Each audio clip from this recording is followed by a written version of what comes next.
AITA for leaving my partner at home because his OCD made me late to a dinner party at a restaurant. I, 29F, have been with my partner, 33M, for 4 years. We've had a good relationship overall. He's kind, caring, and honestly one of the most thoughtful people I know. But over the past year, his OCD has gotten significantly worse, and it's starting to dominate our lives in ways I don't think he fully realizes. I want to start by saying, I know OCD is a serious mental health condition. I know it's not something he can just snap out of or fix overnight. I've tried to educate myself about it, and I've done my best to be supportive, patient, and understanding. But there comes a point where the impact on our day-to-day lives becomes unbearable, and I'm honestly at my breaking point. When we first started dating, my partner had a few habits that I now realize were part of his OCD. He'd double-check the locks on the doors before we left the house, make sure the stove was off, that kind of thing. It wasn't extreme, and honestly, I just thought he was being cautious. I didn't mind waiting an extra minute or two while he made sure everything was okay. But over the past year, his routines have become so much more intense. It's not just checking the doors and stove anymore. It's repeating certain phrases under his breath, checking every window in the house multiple times, and doing these internal mental checks that can take upwards of 30 minutes. It's no longer just a small quirk. It's something that has started to consume large chunks of our time together. The worst part is that he refuses to get professional help. I've brought it up gently so many times. I've suggested therapy, even offered to help him find a therapist who specializes in OCD. But he always shuts it down. He insists he can handle it on his own and that it's not that bad. But it is that bad.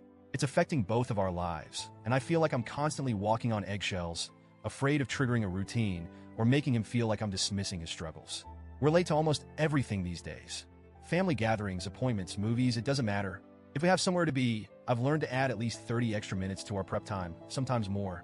But even with that buffer, we still end up running late. And it's exhausting.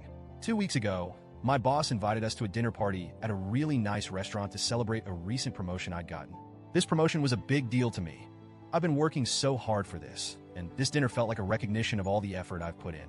Plus, it was a chance to connect with my boss and coworkers outside of the usual work setting. In short, this night mattered to me a lot. I was already nervous about it because I wanted to make a good impression, but I was especially worried about whether we'd be able to get there on time. I knew my partner's routines would be an issue, so I tried to plan ahead. I told him we needed to leave at 6:30 p.m., but I asked him to start getting ready at 4:30 p.m., 2 whole hours beforehand. I framed it in a way that wouldn't make him feel rushed or pressured. I said something like, let's start early so we don't have to stress about time. And to his credit, he did start getting ready at 4:30. But as the evening went on, I could feel that familiar knot of anxiety building in my stomach. At first, he was just getting dressed and checking his hair, normal stuff. But then the routine started. The stove, the windows, the locks, the repeated phrases under his breath. I watched as the minutes ticked by, and I started to feel panicked. At 6:15, I reminded him gently, hey, we need to leave in 15 minutes. He said, I know, I'm almost done. But he wasn't. At 6:30, when we were supposed to be walking out the door, he was still mid-routine. I reminded him again, more firmly this time, we're going to be late. I really need us to go now. But he couldn't stop. I could see the frustration on his face too. He didn't want to be stuck in his cycle. But he couldn't break free from it. At 6:45, I had a choice to make. If I stayed and waited for him to finish, we'd likely be 30 minutes late, if not more. And showing up that late to an event hosted by my boss felt unthinkable. So I made the call. I grabbed my purse, looked at him, and said, I'm so sorry, but I have to go. And I left. I felt sick the entire drive to the restaurant.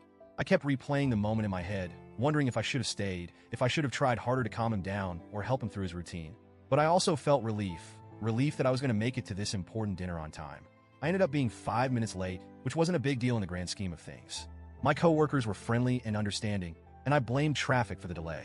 The dinner went well, and for a few hours, I managed to push my guilt aside and just enjoy myself. But when I got home later that night, the tension was palpable.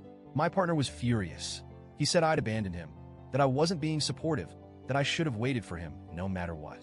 I tried to explain my side, that this dinner was incredibly important for my career, that I'd asked him to start getting ready 2 hours early, that I'd waited as long as I could. But he wasn't hearing it. He said that I made him feel like he was a burden, like his OCD was an inconvenience to me. And honestly, it is an inconvenience. But it's also so much more than that. It's heartbreaking, because I can see how much he struggles with it, how much he wishes he could just stop. But he can't, and it's eating away at both of us. It's been 2 weeks, and things are still tense between us. He's been distant and cold. We're barely speaking, and when we do, it's clipped and awkward. I feel guilty, but I also feel angry. I feel like I've done everything I can to be supportive, but his refusal to get help is making it impossible for us to move forward. I don't know what to do. I love him, but I also feel like I'm drowning. I can't keep living like this. Constantly late, constantly anxious, constantly worried about how his routines are going to affect our plans. But I also can't imagine walking away from him, knowing how much he's struggling. So, Ida, was I wrong for leaving him at home that night? Should I have stayed, even if it meant risking my reputation at work? Or was I justified in prioritizing something that was so important to me?